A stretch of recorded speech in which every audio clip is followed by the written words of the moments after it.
Good evening. You're watching the main news on HKIBC. I'm Azam Khan. Here's a look at tonight's top stories. Hong Kong will see a moderate year ahead, according to a fortune-telling ceremony. 10 people shot to death inside a dance studio near the U.S. city of Los Angeles before the gunman took his own life. Hong Kong would have a moderate year ahead, according to an annual fortune-telling ceremony at Chea Kung Temple. Government officials also have been told to listen to public opinion, according to fortune tellers. Chloe Feng reports.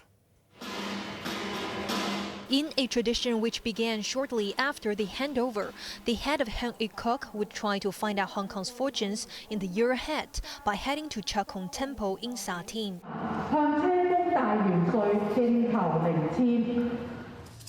The ceremony, conducted on the second day of Lunar New Year, involves the rural leader drawing a fortune stick by gently shaking a bamboo container until one falls out.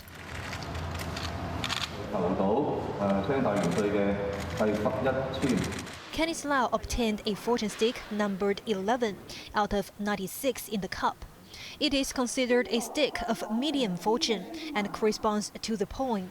Those with power should not flaunt their power. They should work hard on listening to advice.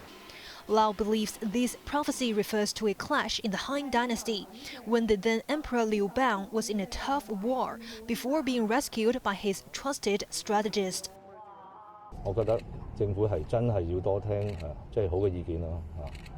Applying it in the modern world, he felt the cryptic message meant the government needs to listen to the public.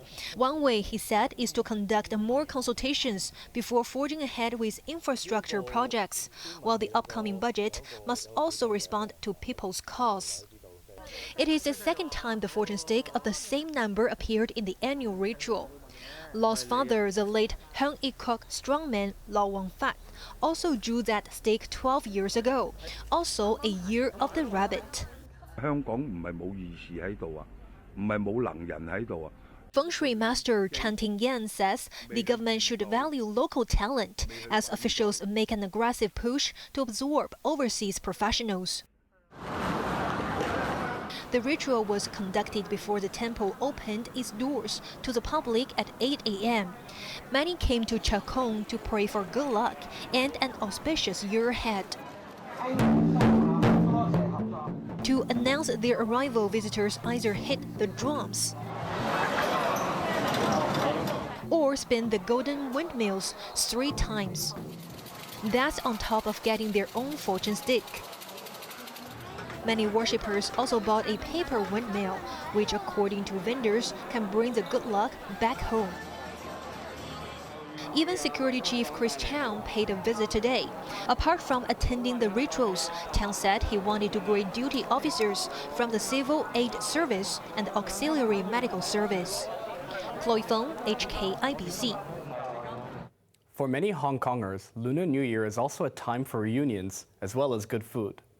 Business was brisk at seafood stalls as people splurged on high-end ingredients, but others were able to source from their own shops. Macy Mock has the story. While most people were still in their sleep, Mr. Ng was already cooking up a feast at the back kitchen of his dried seafood shop in Sai Ying Pun. Continuing a long-standing tradition on the second day of Lunar New Year, he would invite his family and staff for a meal to thank them for their hard work in the past year.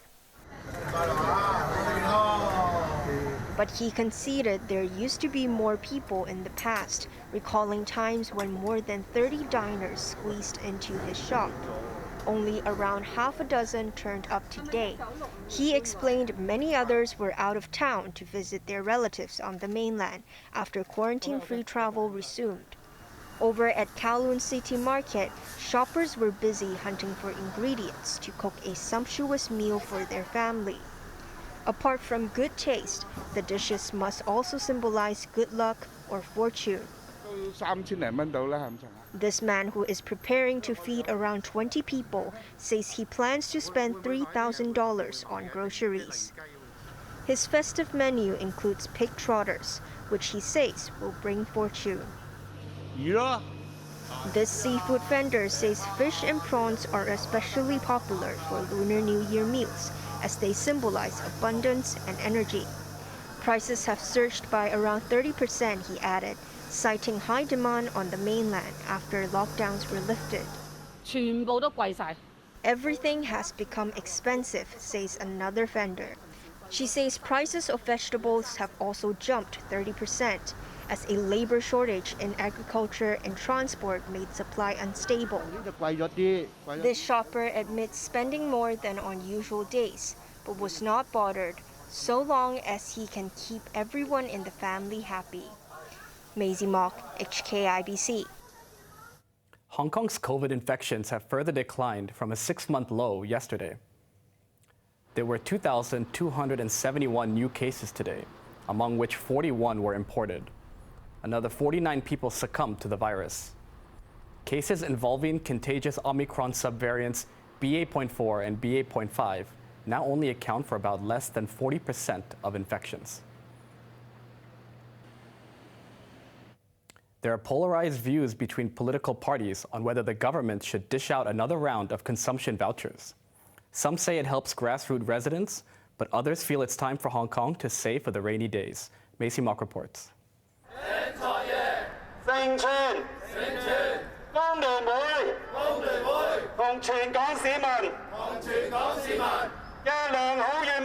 With just a month before the financial secretary delivers his next budget, groups are all making their last-minute wishes heard. The Hong Kong Federation of Trade Unions submitted a list of proposals to revive the economy and lower the unemployment rate. It wants the government to bring back the electronic consumption vouchers for a third year. But apart from limiting people to spend the $10,000 at retail outlets and restaurants, the group hopes the vouchers can also be used to settle utility bills or even government rents. Union Chairman Stanley Ng says the scheme can ease the burden of grassroots residents and is worth preserving. But a new People's Party called for prudence on public expenditure. Party chairwoman Regina Ip says with COVID measures now scrapped, visitors will return to Hong Kong and there's no need to boost local consumption. She warned that with the government recording a deficit in the past years, it would be unwise to bring back the scheme, which will cost tens of billions of dollars. Maisie Mock, HKIBC. At least 2 people were killed and 7 others missing after tourists were swept away by strong torrents of water at a dam in Henan province.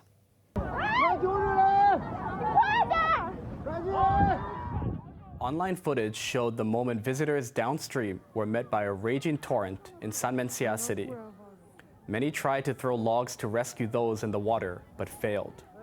The tragedy occurred at about 4 p.m. yesterday, but news only emerged on mainstream media today. Authorities are now investigating the cause of the accident, while the search for the missing continues. Overseas, 10 people were killed when a gunman stormed a dance studio on the outskirts of Los Angeles, while 10 others were injured. The gunman, a 72-year-old Asian American, later took his own life, and authorities are still trying to find a motive. It was supposed to be a time of celebration in Monterey Park, a city east of Los Angeles, known for its large Asian contingent. But for tens of thousands of Asian Americans there, their start to the Lunar New Year couldn't have been worse after a man stormed a dance studio and opened fire. The shooting took place just after 10 p.m. local time at Chinese-owned Star Ballroom Dance Studio, not far from a street festival where large crowds had gathered to ring in the Year of the Rabbit. The first officers on scene were some of my youngest officers. They'd only been on the street for a very short period of time. When they came into the parking lot, it was chaos. There were wounded people, there were people trying to flee out all the doors. After gunning down multiple revelers with his semi-automatic pistol, the gunman left before showing up at another dance studio in a nearby town. But 2 bystanders heroically disarmed the man, who then fled the scene. A massive manhunt overnight involving federal agents and tactical policemen ended the next afternoon, when they located a suspicious white van about 50 kilometers from Monterey Park. As officers zeroed in, they heard a gunshot inside the vehicle. They later found the suspect slumped over at the wheel with a fatal, self-inflicted gunshot wound. He was identified as 72-year-old Hu Can Tran, a former patron of the dance studio. The weapon that was recovered from the Alhambra location, in which, remember, the suspect went to the Alhambra location after he conducted the shooting, and he was disarmed by two community members who I consider to be heroes because they saved lives. This could have been much worse. Investigators are still trying to piece together a motive for the carnage, which sent a wave of fear through Asian American communities in the region. It is also the worst mass shooting in California's recent memory, and the 33rd one across the United States since the start of the year. A support center and a crisis response team for those affected have been set up.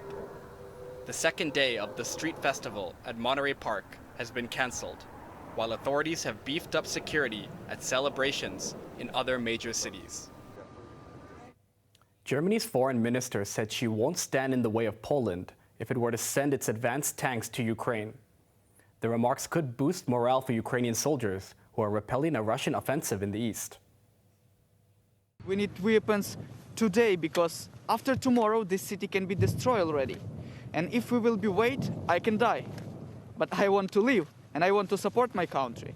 If you wait, maybe Russian will be in Poland tomorrow. We can wait 1 month, 1 year, I don't know how many times. But if we can't stop Russian now, your army must stop Russian tomorrow. The frontline city of Bakhmut in eastern Ukraine has been the focus of intense fighting for months. Its population dwindled from 70,000 before the war to an estimated 2,000 today. Retaining control of Bakhmut is now as symbolic as functional, as the slogan "Hold Bakhmut" is now a popular slogan around the country.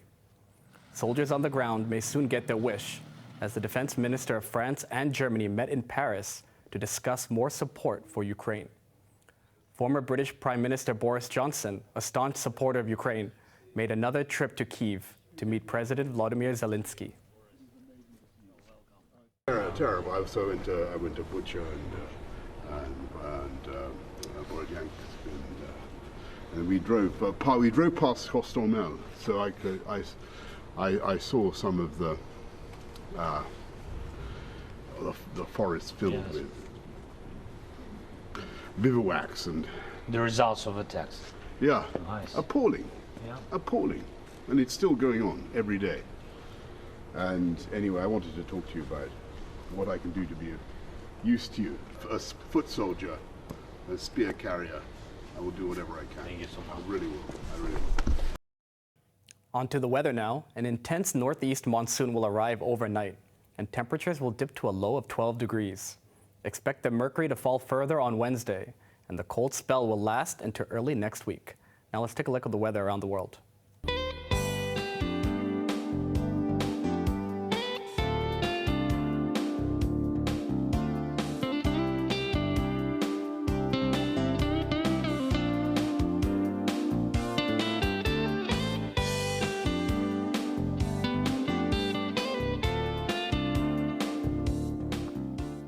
That's our main news for Monday night. Join us for more news at 11. I'm Azam Khan. Thanks for watching. Good night.